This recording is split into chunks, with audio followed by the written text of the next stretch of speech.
Thank you for joining this episode of 805 Talk, a show about what's happening inside the 805, with a focus on the Simi Valley and Conejo Valley communities. We bring you everything local business owners, nonprofit organizations, government officials, community leaders, and real estate. Here's our host, Jeff Landau.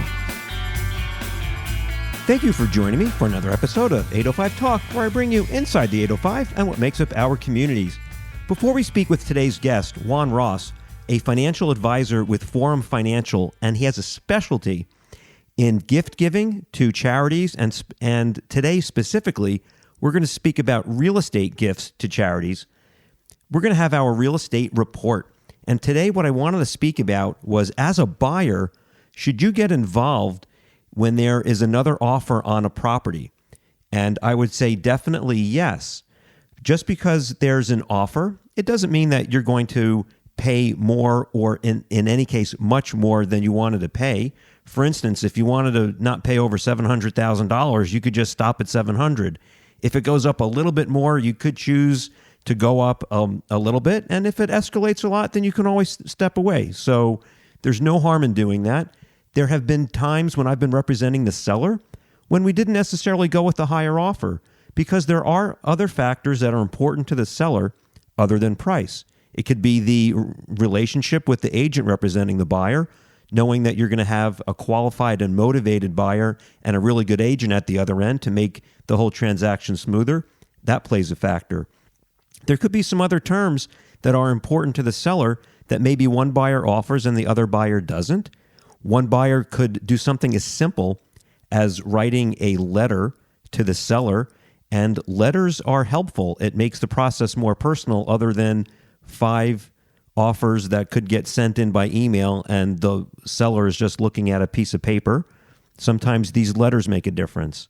So there are a lot of different factors other than price that could go into the seller's decision-making process, and it's definitely worth taking the chance and writing the offer, because, to quote Wayne Gretzky, you miss 100% of the shots you don't take. If you don't write the offer, you definitely aren't going to get the property. So I would say definitely go for it and see what happens. Okay, that wraps up our real estate report. And before we get to the show, in my effort to give back to and support our community, just making sure that you know, if I help you or a friend buy or sell a home, just mention this podcast. At the close of escrow, I will donate 5% of the fees I earn to the charity of your choice, and this offer never expires. Okay, let's get on to our conversation with Juan Ros, and he's going to, again, be speaking about making real estate gifts to nonprofits. I'm excited to be here with a friend of mine. Did I say that too loud? I think No, that happens sometimes. You're good. I just get so excited. Oh, I'm excited to be here with a friend of mine, Juan Ros, who is with Forum Financial Management, and before his time as a financial advisor, spent about 11 years as a fundraiser for nonprofit organizations. The thought for the show is how nonprofit organizations can attract and accept gifts of real estate. And this is really geared towards the nonprofits that aren't doing that yet, maybe because they think that they're too small. Juan is a expert, and we're going to get some great information from him here. Hello, Juan. hello, Jeff. How are you? I'm doing well, thanks. I'll try to keep my excitement down a little bit so I don't blow your ears out. So first thing, why should a nonprofit even consider accepting gifts of real estate? Well, first of all, thanks for having me on your podcast, 805 Talk. It's very exciting to be here. Thank you. You know, when I was a fundraiser, I never liked to say no to a potential gift. Sometimes we would have to say no if it's something that my organization didn't want to accept. But I think there is an untapped potential, particularly in gifts of real estate. Real estate is oftentimes the largest asset that somebody has.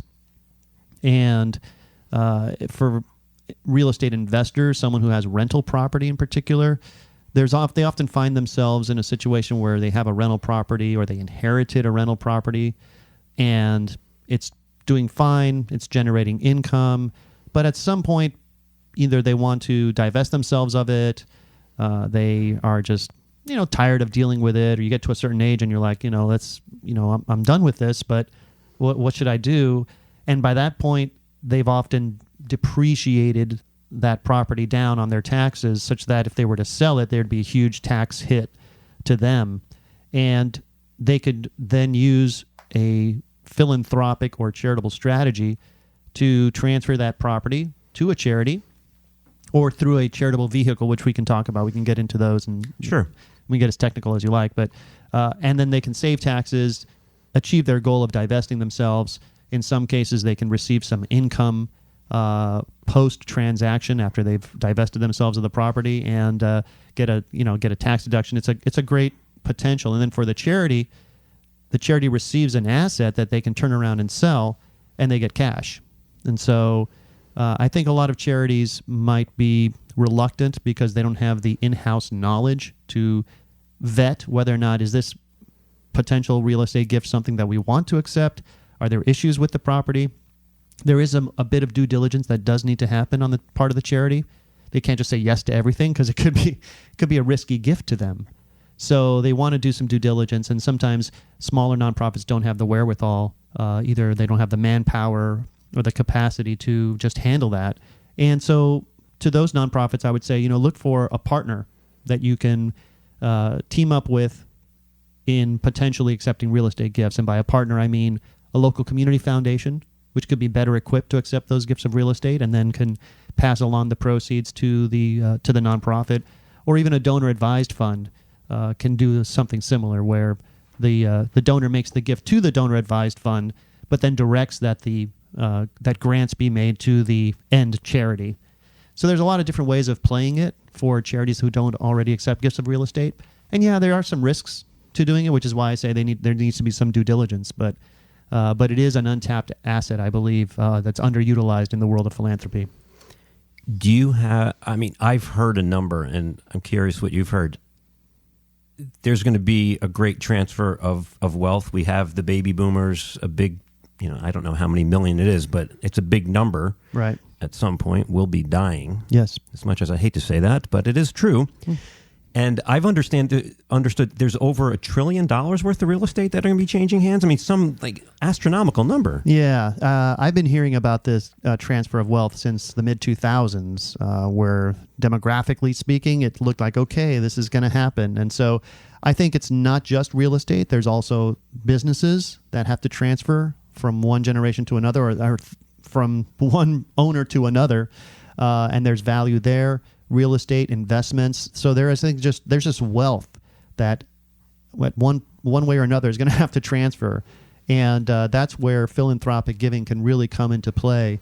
It has to be part of an overall financial plan, overall view of the person's goals, objectives.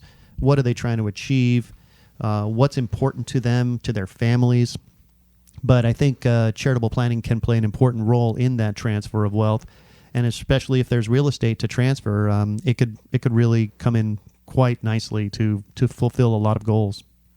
And you had mentioned some of the benefits that a donor would have, other than if they're already charitably inclined, then they'll be helping a nonprofit that they love, and then there are other benefits for it. Sure.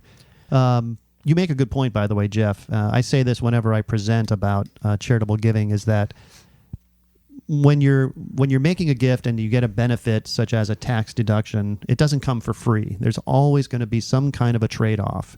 The government doesn't just give you a benefit for nothing. You have to. There's something that you're going to give up as the donor. You're going to give up control over the asset, or you're going to give something else up because you're making a gift, and so gifts are irrevocable.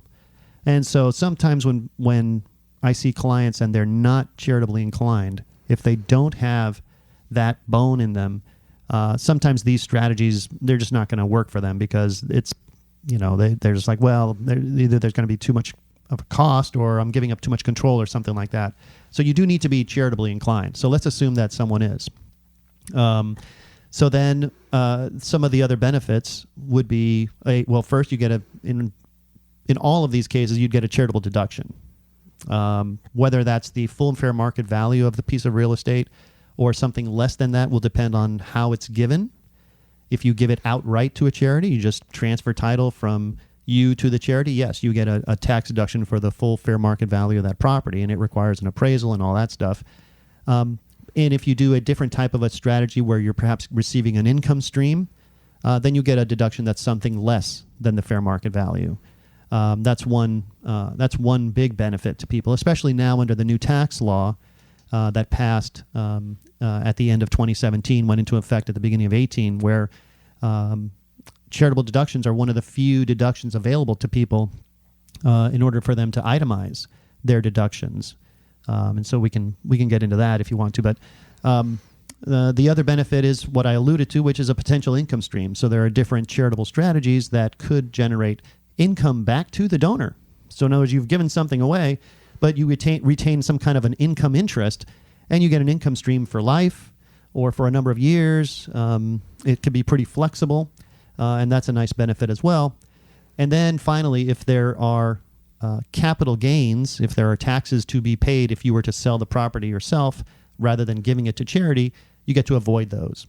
Either defer them into the future or you just avoid them entirely. So you get a lot of good financial benefits plus the emotional benefit of supporting an organization that you love. So. Exactly. So for the income stream that the donor would receive, can that be fixed and guaranteed, and then depending upon how the gift is given, and then in some cases there is market risk? Is that accurate? Well, it depends. Okay. I'm not an attorney, but I'm using the.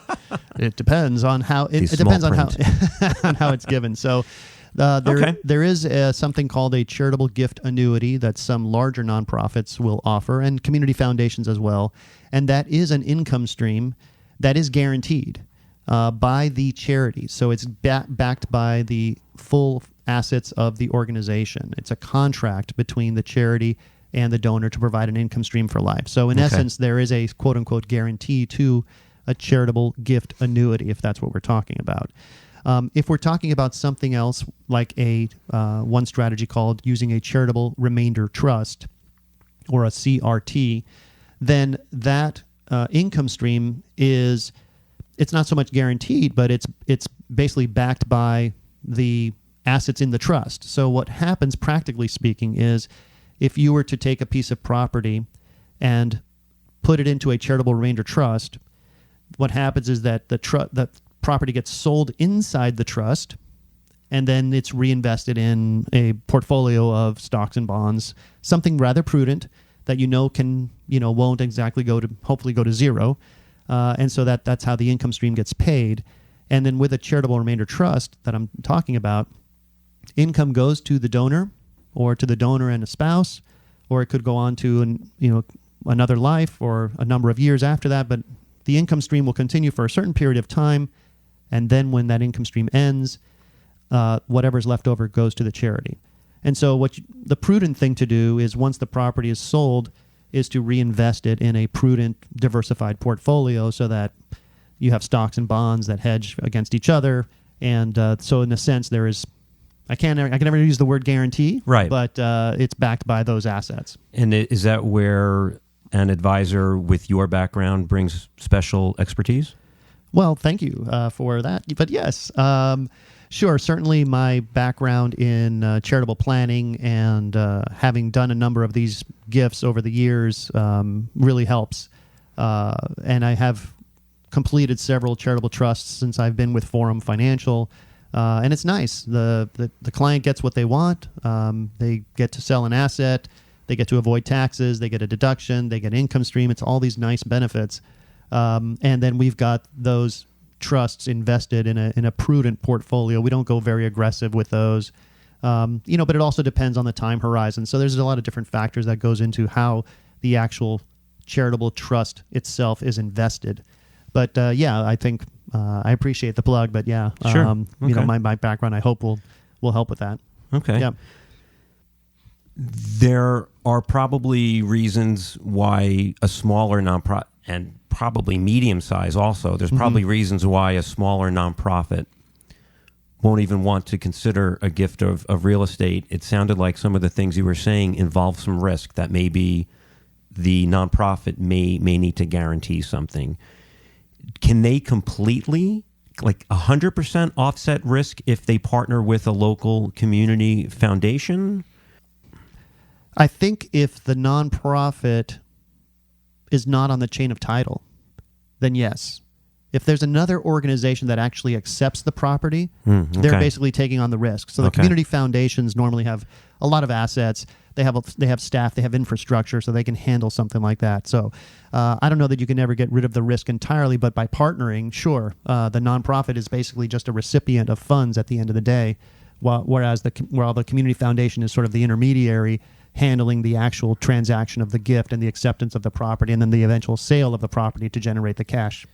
Right. There's a lot of moving parts since I do this on a daily basis. Yeah. I'm like, what's the big deal? But, from somebody from an organization that's never done it, they may not have a lot of income. They may not have a lot of assets either. Yeah. This could be the thing that I love about real estate gifts is that they can be transformational. It's not, it's not a major gift. And what's your definition of a major gift? $200. Okay. So you're going to bust your chops and it's hard to get the $200 where you could be leaving $150,000, $300,000 on the table by not even being open to it. Yeah, no, that's true. And so I think that nonprofits, smaller nonprofits, would be well advised to. I think they're all, at least the nonprofits that I know, they're all looking to get into what's called planned giving, one way or another, which is this type of giving that we're talking about. It includes non-cash assets, and it includes gifts made through someone's estate, a will or a trust. And so one thing that nonprofits can do to promote planned giving is say, remember us in your will or your trust, right? And they can go one step further and say, if you have some real estate that you'd like to direct to our charity, do that through your trust. And so that's one thing they can do. And so then what happens is when the donor passes away, they will have a trustee that says, okay, nonprofit, you're supposed to receive this piece of real estate, and the nonprofit can say, will you sell it first and then give us the cash? And that's well within their rights to do that. So that's another way to kind of handle it, where the charity doesn't have to accept the title and then have to deal with selling it themselves. They can have the trustee of that trust once the grantor, who's the person who set up the trust, I don't mean to use all these technical terms, but sure. The person who set up the trust has passed away, then the person who steps into their shoes to manage their affairs can sell the property and then give the cash to the nonprofit. And I just had that happen last year where somebody passed. The trustee was out of state. I got introduced to her, and the person that passed away, they had 8 different nonprofits named in their trust, and we sold the house, put the money in the trust, and then the trust sent the money. Yeah. That's a good way to do it. It's a beautiful thing. Yeah. Do you have any guess? Is the number one way that real estate gets donated to a nonprofit, is that through a will, or maybe not a will, but a trust to bequeath? Is that the right word? As a bequest? Bequest. I don't know if it's the number one. Okay. I don't recall seeing statistics as to what are the most popular techniques for giving real estate. I know that there are generally 3 or 4 ways of doing it, and one is just an outright gift, where the donor just gives the real estate, and that could happen either during their lifetime or, like we're talking about, after they've passed away, where it's through an estate plan, a will, or a living trust. Another is something called a retained life estate, which is an interesting arrangement where if someone wants to continue to live in their house, but they want to give away that property to charity while they're still alive and enjoy those benefits of having done that, they can do it through this arrangement called the retained life estate, where they basically they're transferring title of the property to the nonprofit today, subject to a life estate, meaning they get to live in the house for the rest of their lives. And then there's a contractual arrangement between them and the nonprofit that basically says, well, you're going to get to, Mr. or Mrs. Donor, get to live in the house, but you are still responsible for the insurance and the property taxes and the upkeep and the just normal maintenance and any improvements. And then when that person passes away, then the charity gets to full acceptance of the house at that point, full control, and then can sell it. So that's another interesting arrangement. We don't see it very often, but it's available. And the donor gets a tax deduction for some reduced amount of the fair market value for having made that retained life estate gift.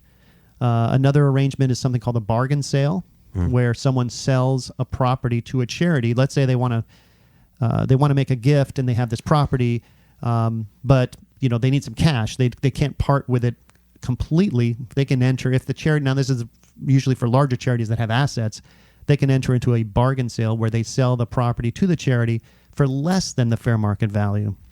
So if you have a property that's worth $500,000 and the donor sells it for $250,000, they've essentially made a $250,000 gift for the part that they didn't sell, and then they get the cash on the part that they did sell. So that's another way of doing it. And then the other is the final one that's more common is the charitable remainder trust arrangement that we've talked about earlier. So lots of different ways of doing it. I don't know which is more popular than not. I think the charitable remainder trust is probably the one that I see the most often.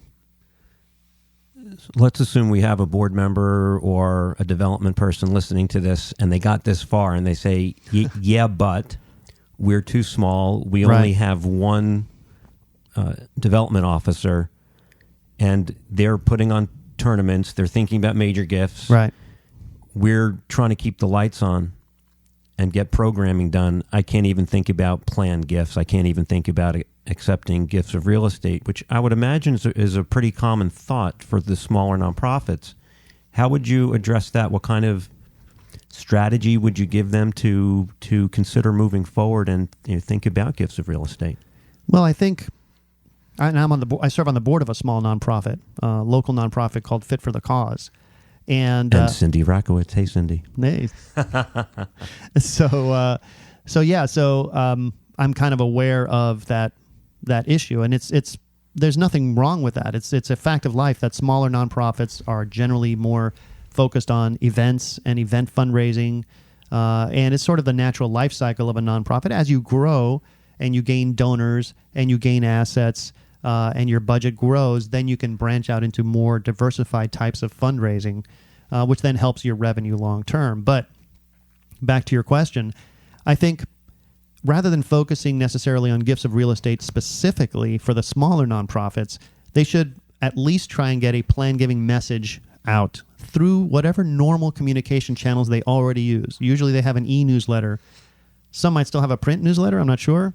How many still do that, but certainly an e-newsletter, and at events you can have literature, you can have just a message. It can be a sentence, it can even be on their letterhead, and it says, please remember us in your will or trust. And as long as you start putting that message out, at some point it will be received. The second thing they can do is focus on their board, and perhaps there's a board member who can serve as the advocate for getting into plan gifts, and that person should probably make a plan gift themselves first, and then can speak to the rest of the board, say, this is what I've done, and I would like all of you to consider doing it, whether it's beneficiary designation of your retirement plan or your life insurance policy, or just naming the nonprofit to receive a percentage of my estate when I pass away through my will or my trust, or a gift of real estate. A board member who can be the advocate and the vanguard for that kind of giving can then spread through the rest of the board. And that's kind of how you start to get buy-in for things like that. And then, nonprofits just also need to be ready, because sometimes these gifts just come out of the blue. You just don't know what to expect sometimes. And sometimes you'll get a letter from an attorney that says, hey, you've been given this thing, someone passed away, and you're going to receive it. And then it's like, oh, what do we do now? So I think it's also important at some point for smaller nonprofits to put together what are called gift acceptance policies. It's just a document that says, hey, these are the kinds of gifts that we accept, and for certain gifts, we have some policies that guide us as to say whether or not yes or no can we accept this kind of gift. The one I always like to talk about is our gifts of timeshares. Donors are always trying to get rid of those because they can't get rid of them themselves. So, hey, let's give it to a nonprofit. Exactly. Warning red lights should go on, and warning sirens. That is the worst gift for a nonprofit to accept. And so they should always say no. And if you put that in a gift acceptance policy, it's a nice way to say to the donor, oh, thank you so much for thinking of us. But unfortunately, we have a policy that says we don't accept gifts of timeshares. So And then gifts of real estate can be part of that process, and those gift acceptance policies can lay out that due diligence that needs to happen, a title report, perhaps an environmental study, all that kind of stuff. And there's, again, community foundations who have programs for nonprofits can probably help put together gift acceptance policies. There's samples online as well that a board can look at and then adopt for their own use. Okay, so let's put ourselves in the seat of a development officer for a nonprofit it's small. They don't have a gift acceptance policy, or real estate isn't mentioned in it. But because they listened here, the radar's up, and there's a gift that's out there. Could that first phone call be to you? And I'm not using this show as a plug. I really want to create resources for nonprofits. Should their first phone call be to something like the Ventura County Community Foundation? Could it be to you as advice to talk them through and see if there's a way for you to help? I know if they called me first, I would have them speak to somebody else first, because I wouldn't want to sell the real estate and then say, figure it out. We need to have everything figured out, and then the sale of real estate would be, I would imagine, one of the last things, if not the last thing. Right. No, I would say that, yes, the Ventura County Community Foundation or an organization like that would be a better resource for the nonprofit. I would be a better resource for the donor / client. Got it. Who is looking to perhaps do something charitable and doesn't know exactly, well, I have these assets, but I also have these other goals, and I'm trying to reconcile it all, but I would like to support my nonprofit, and what's the best way to do that? And given my assets, what's the best asset to use to do that? And should I do it now or should I do it later? Those are the kinds of things that with a donor, a potential donor, we can do some really nice things for. So that would be a better first contact for me. That's so interesting, because you just mentioned so many different moving parts in that one sentence. I did? Oh. And we could have thousands and thousands and thousands of people nationwide that are donating to nonprofits, and some, well, I just want to write a $10 check, which is awesome. Of course. And some that really feel passionate about a couple that they're donating to. Mm-hmm. They may not even know about these different options.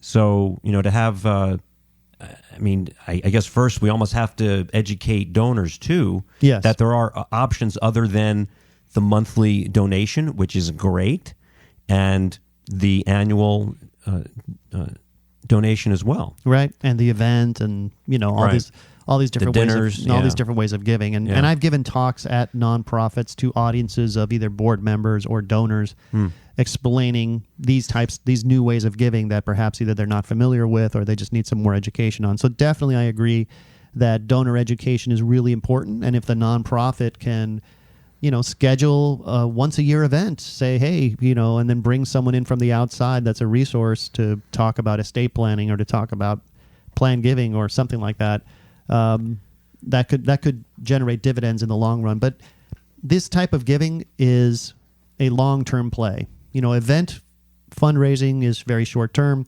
Annual giving, the end of the year envelopes that go out, that's all short-term. But an organization really needs to have what an old mentor of mine used to call institutional patience.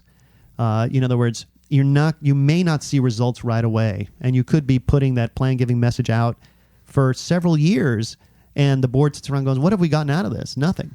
But you're planting seeds, and you need to have that long-term patience, because eventually, the more you do it, it will eventually pay off. Yeah, to mix in the short-term operational needs, but to also be thinking longer-term. Right. Yeah. I volunteered at a couple in the development department of a couple different nonprofits, and I was just gravitating towards planned giving because of my finance background, and love of the financial markets, and my knowledge of real estate. And the smaller ones that I was working at, I was volunteering at, weren't doing planned giving. So when I would mention something like, yeah, but we have a $300,000 shortfall we have to make up in a couple months, so we can't even. I'm like, okay, I'm not saying don't do that. Right. You have me here. I'm not helping with the $300,000. Maybe I can do some long-term stuff. So, right. And that was. I'm sorry. No. You're right. It's always a struggle. It's that push and pull between the current needs, especially when there is a shortfall. I mean, that's got to come first. But if these nonprofits can find a way to really focus some resources on the long term, it doesn't have to be very much. Like I'm saying, it just needs to be, a simple message, a little box in the e-newsletter, something that just goes out on a consistent, regular basis. That's all you need to do at first. And then maybe have an event once a year for donors to talk about this kind of stuff. Or maybe, it's just little things. And then, of course, you got to put out the fires. But just it doesn't take very much to get started. If there's a industry number, please share. If not, just share what your experience has been specifically for the real estate gifts that you've done or that you've heard about. Is that typically driven by the donor, and then the donor figures out which of their favorite nonprofits to get the money to, or is it because the nonprofit organization heard something and then educated the donor on it? Chicken and egg. That is a great question. I think I would have to say that these kinds of gifts are probably more driven by the nonprofit, in the sense that a smart nonprofit will go out and meet with their donors, their top donors. And by top donors, it could be by dollar amount, or it could be by someone who's given $25 a year for the last 15 years. You know what I mean? There's a consistent, regular giver. Those are perfect donors, candidates for planned giving. And your smart nonprofit, even the one with a small staff, will highlight the top 5 or 10 of those and go pay them a visit, assuming they want to see you, which they don't always want to see you because they know why you're coming. But it's in that visit that a nonprofit professional can find out more about them. What does the donor have? What are they trying to achieve? Especially if you're visiting them in their home, you can learn a lot about them. And then it's a question of just kind of doing a little detective work, saying, are you working with an advisor now? Are you, do you have, are you concerned about income? Is a great question, because the donor can say, well, yes, I've got this rental property, and they can just mention it. You know what I mean? These things come out in conversation. And so that's the way that I've seen these kinds of gifts driven the most. Is there's a charitable donor, someone who's given, and then someone goes out and sees them, uncovers a potential, and then presents it as an option and says, let me tell you about a way that you might be able to do this. And then it happens from there.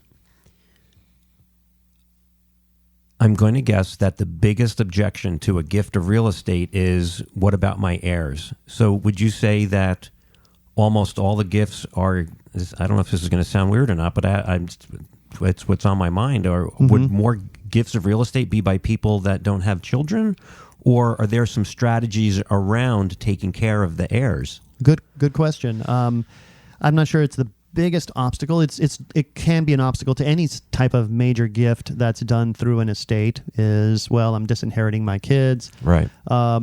And one of the things I learned early on as a fundraiser is never to be too greedy. And so when I'm talking to someone about an estate gift, whether it's real estate or just cash or something else, I always like to ask them whether they tithe on a regular basis, and then suggest to them that if they do, well, how about tithing 10% of your estate to charity? And perhaps we can be 2.5%. We can be 1/4 of that, And so when you can get someone to think like, okay, well, if I'm only giving 10% to charity, my family still gets 90% of my estate, then I'm okay with that. Now, to your point about disinheriting, especially if you were to put a piece of real estate into, say, a charitable trust, like we were talking about earlier, and that's an irrevocable gift, and now you've given it away, and you're getting an income stream, but then what about the kids? Because this was a rental property worth, whatever. Exactly. Life insurance is really the best strategy for replacing that, basically that asset that you've given away. And so now donors may not always be insurable.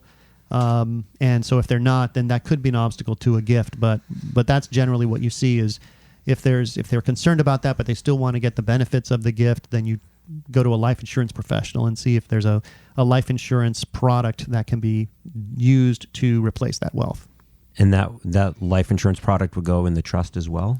The trust would be, or is that not too the much charitable trust. in the weeds? Okay. It would, the heirs would be the beneficiaries of it. Okay, so completely different from exactly. the trust. Okay. Right. Okay. So would you say that a nonprofit has to be any kind of certain size, or it could be just, a couple people working, from the operational and development side, and they don't need a certain amount of income to have this radar up? I mean, I think if you're a nonprofit and you're trying to raise money to keep going, I think you should be thinking about all these different types of fundraising streams. Streams of income is important, and maybe you're not thinking about plan giving on a day-to-day basis, but again, if you can just incorporate it into something that you're doing already, that's the easiest way to do it. So I don't think size matters. Okay. In this case, Jeff. Good to know. You know what I mean? Good to know. What is the best way for information to get passed to the nonprofit that's like, well, now you're making us think maybe we should do a little bit of plan giving, but we have no idea what we're doing? Would it be to do research online and find resources there? Would it be to hire a consultant?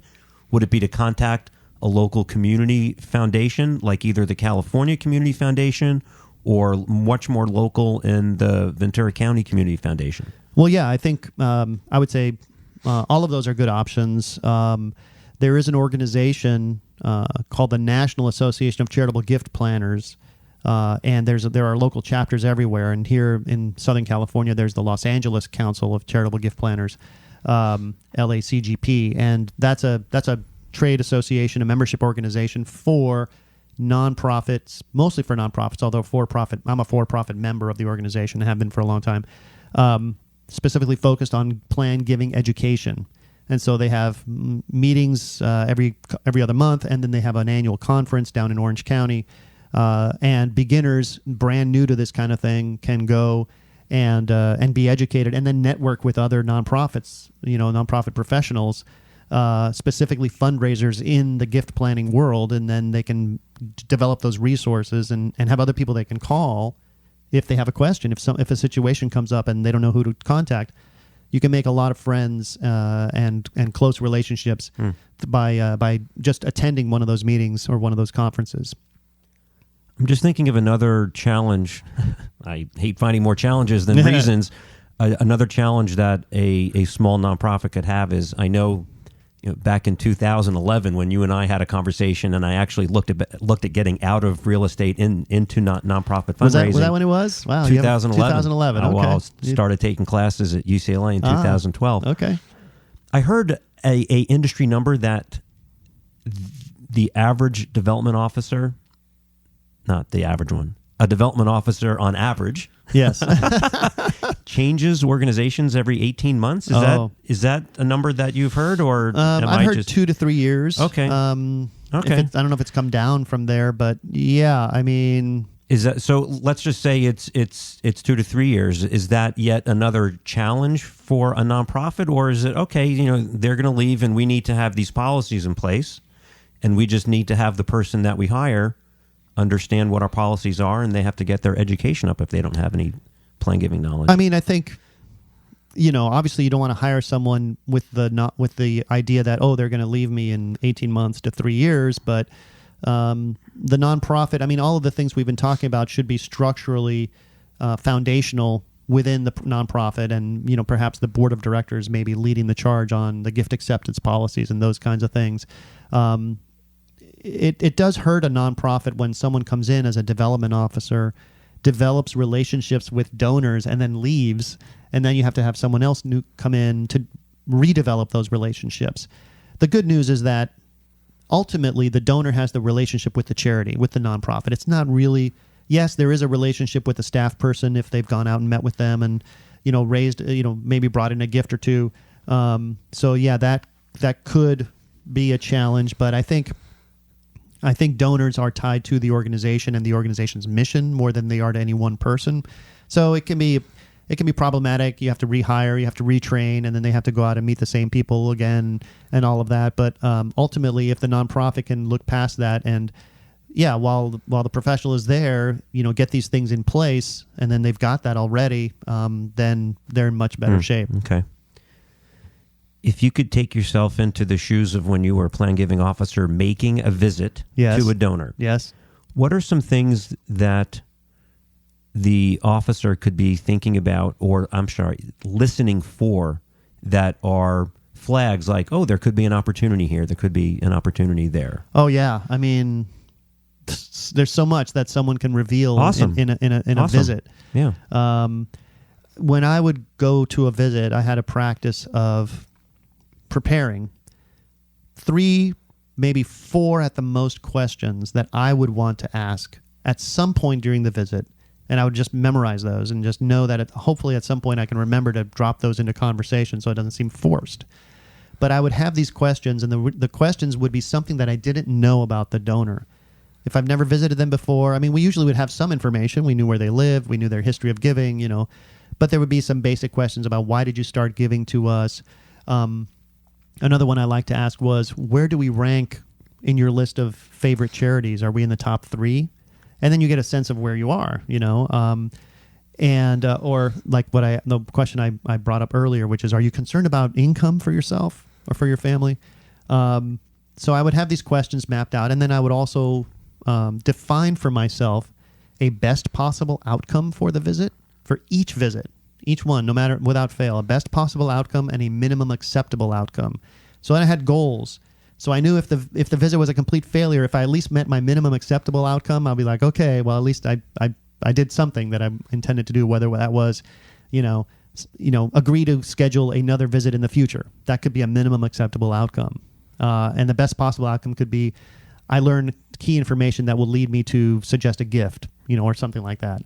But, when you sit with a donor and they have 2 hours, sometimes 3 hours, and they tell you their whole life story, the key to that visit is listening, active listening. Don't talk that much. Ask your question and then shut up, and then let them talk. And then, ask questions for them to elaborate on what they just said. It's exhausting because you're active listening potentially for several hours, and then you have to go out into your car, and I would scribble down my notes or dictate my notes right away so I didn't forget everything that I just learned. But they will tell you things. Donors will reveal things to you if they trust you, and if they like you, and if they see that you're there for the right reasons. They'll just open up about stuff, and you can also ask them questions.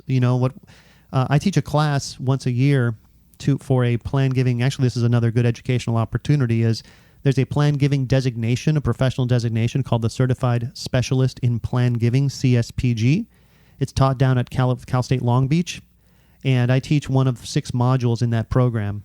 And the module I teach is financial planning. And what we talk about, one of the things we talk about in that module are what are called feeling-finding questions, asking not just objective questions about facts and data, like, do you have, how old are your children? How old are your grandchildren? Those kinds of things, but also feeling-finding questions about emotion. What's important to you? What are you trying to achieve? Why do you like to give to us? Is there something that happened in your life that is of significance to you that you can remember? What's the most important accomplishment that you've had to date? Things like that really get the donor to open up, open-ended questions.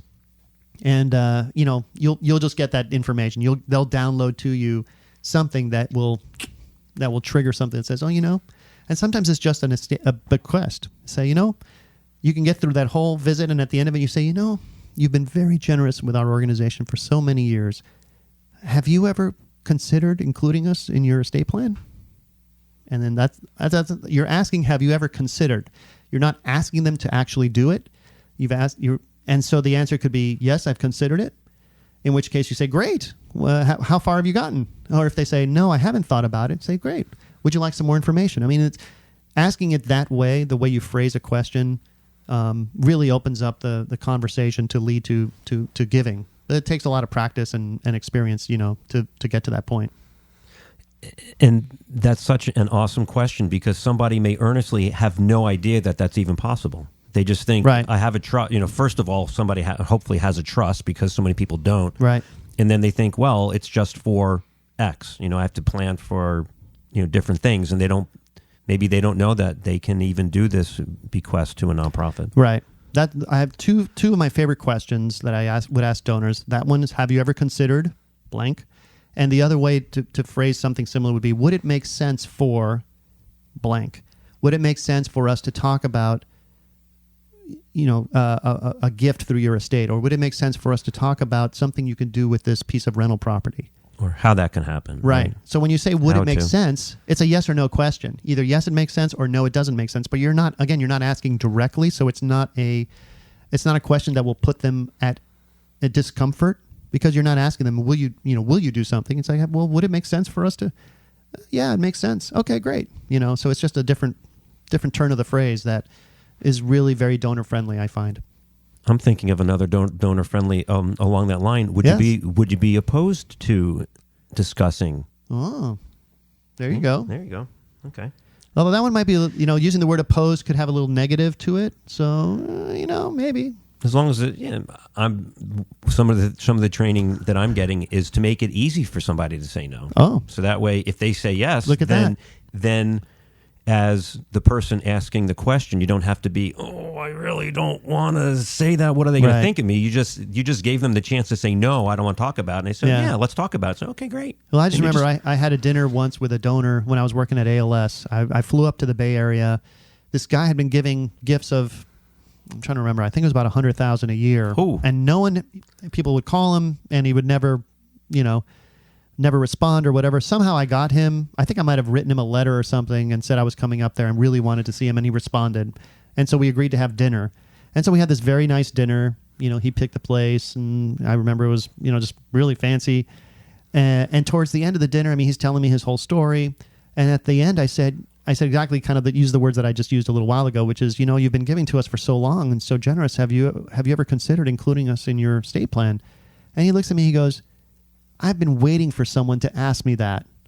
And I'm going, okay. It's exactly. Like it's one of those things where he was into sales, like his career was sales. And so I guess he finally, I don't know. It is a bit of a sales technique in the end. And I do tell that to fundraisers. Fundraising is sales. Let's make no mistake about it. When you're talking to a donor and you're trying to get them to do something, it is sales, but there's nothing wrong with that, because you're not selling them something they don't want. They want to contribute to your mission. It's just how. So anyway, the fact that I asked the question and didn't just let this dinner pass without at least putting something in front of, asking something to do with his giving, he loved it. And then he became a huge donor, even bigger donor, and then became a member of the board. And it was it was really great. So, I can see how a donor from that standpoint, it could just make them feel better. Like if they're donating and they may get the form thank you letter, to go, okay, well, at least I got this. That's nice. I'm not giving because I want somebody to come pat me on the back. Right. Though somebody says thank you and they ask them a question about have you, it could elevate how important they feel they are to the organization. Oh, yeah. No, Okay. There's no question. Saying thank you, by the way, is one of the best ways of continuing someone's giving. And what I mean by that is not just the thank you letter that's required for them for their taxes, but when I was served on the board of Make-A-Wish locally here, Make-A-Wish Tri-Counties, we had something called the Donor Stewardship Task Force. It's like a committee of the board. But we would get a list of the top donors for the last couple of months, and we would divide them up, and we would just call them just to say thank you. Just reach out. Even if we just left a voicemail, that's all we had to do. That was fine. But we had like a little script. And if we got them on the phone, we would engage them for just a couple minutes, say, hey, we're not calling to ask you for a gift. Because that's usually the first thing Exactly. when someone thinks, What hey, do you I'm want? calling. But it's like, I'm a board member from Make-A-Wish, and I'm calling just to say thank you for your most recent gift. We really appreciate it. It means a lot to us. And then you're quiet, and then sometimes there's silence, like, oh, that's it. They're waiting for the other shoe to drop. That's it. We just appreciate it. We wanted to say thank you, and and then you can get into a little conversation. But it's a great stewardship technique. And that's nice too, because the donor. Let's even say the donor gave $1,000, and they go, well, I'm giving $1,000. It's a lot of money. Yeah.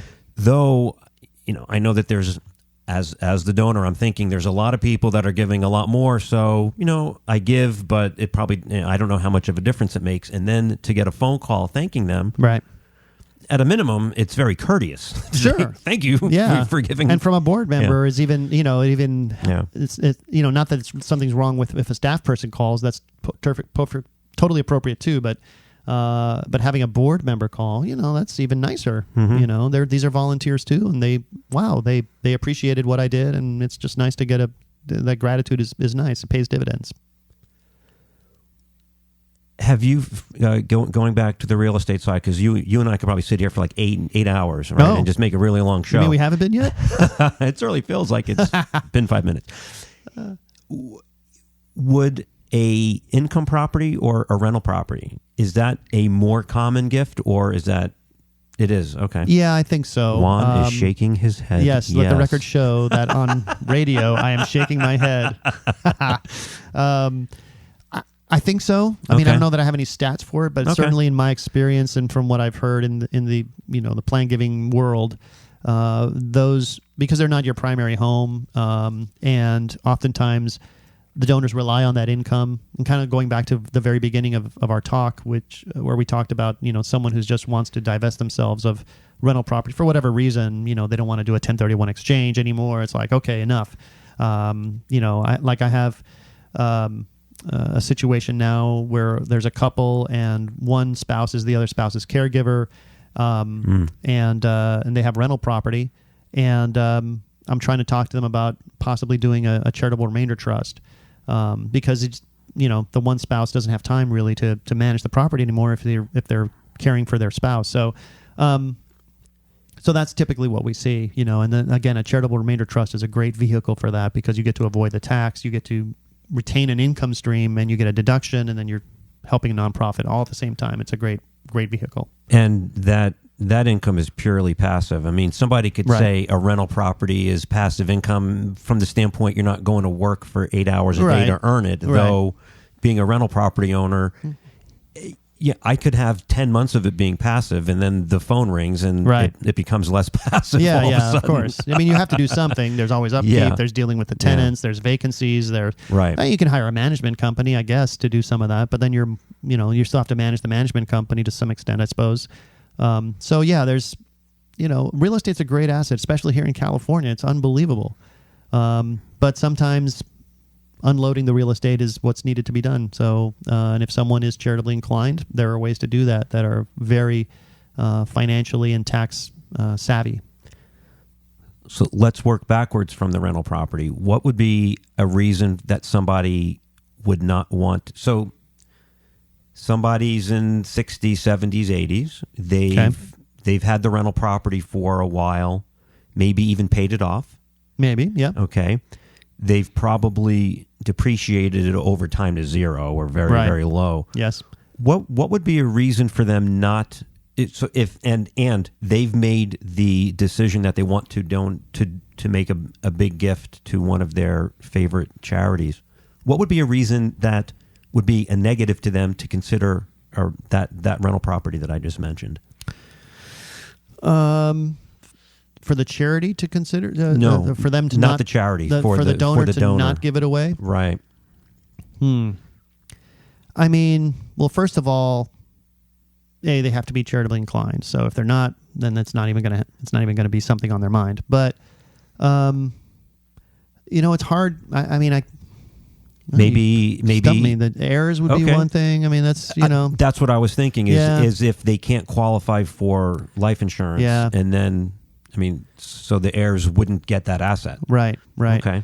Because the other thing that, again, we're talking about estate planning to some extent, and so when someone passes away, then there's a step up in basis for the property. So yes, you can give it away now and it gets sold and you don't have to pay the capital gains tax if you do the charitable strategy, or you can just wait until if they want to get rid of it now, then that becomes the problem. If they really need to get rid of it, but it's like it's a problem because they need to get rid of it. You don't want to wait for someone to die. That's morbid, but sometimes you just have to sell it and pay the capital gains tax, and sometimes that is the best solution.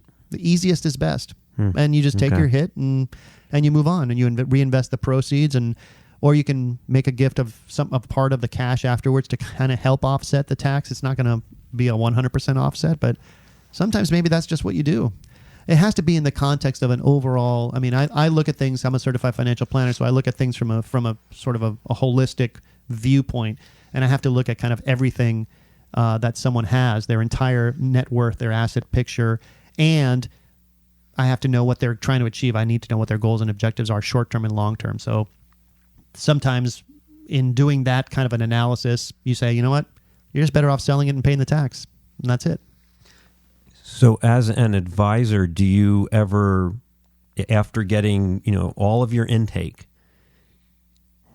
are there circumstances where you would suggest a charitable gift as one of the options for one of your clients, and even knowing that they don't donate? Sure. Okay. Oh, yeah. I'll So always present it. Yeah. It's an option. Okay. Yeah, absolutely. I'll always make that an option. It's kind of my thing. So is it worth a nonprofit calling you and saying, hey, why don't we be friends and be a resource just in case you get that gift and you don't know where it should go? I've had those phone calls. Are you, how do you receive those calls? Because you're going to receive that in a different manner than a lot of other advisors that haven't had the kind of background that you have. Well, I appreciate that. Yeah, listen, I'm always happy to talk to nonprofit professionals. I've had people come out to my office a few times just for short visits, and they leave me materials and whatnot.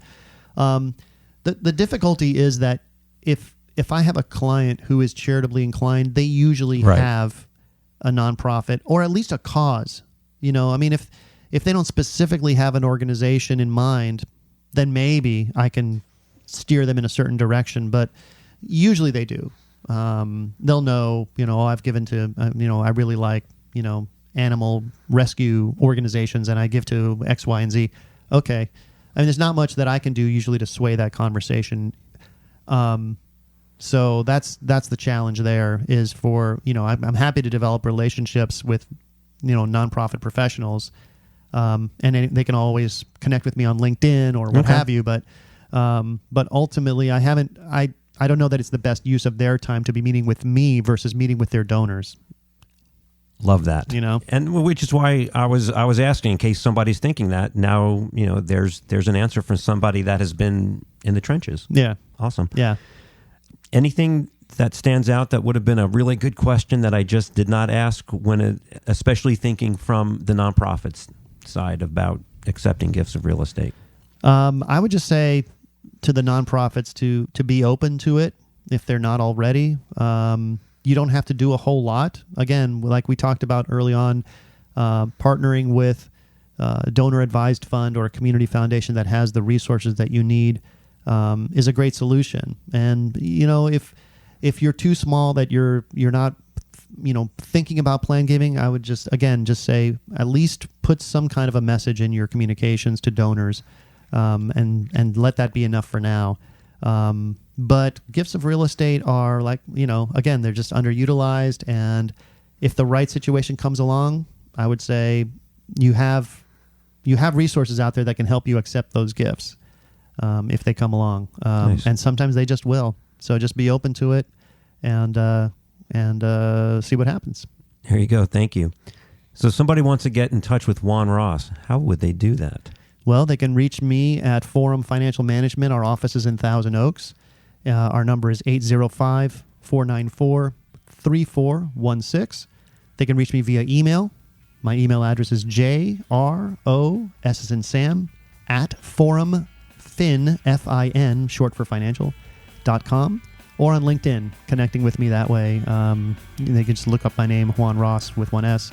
And I think I'm the only one there. Wow. I think so. But anyway, if there's more than one, look for the one at Forum Financial Management. That'll be me. That'll definitely be the only one. I'm the only Juan Ros at Forum Financial. So, those are the best ways to reach me. Awesome. Appreciate your time very much. And I knew it was going to be a great show, and it lived up to my expectations. Oh, thanks, Jeff. Absolutely. Really appreciate the invitation. Thanks. It was a lot of fun. Thanks. Thank you.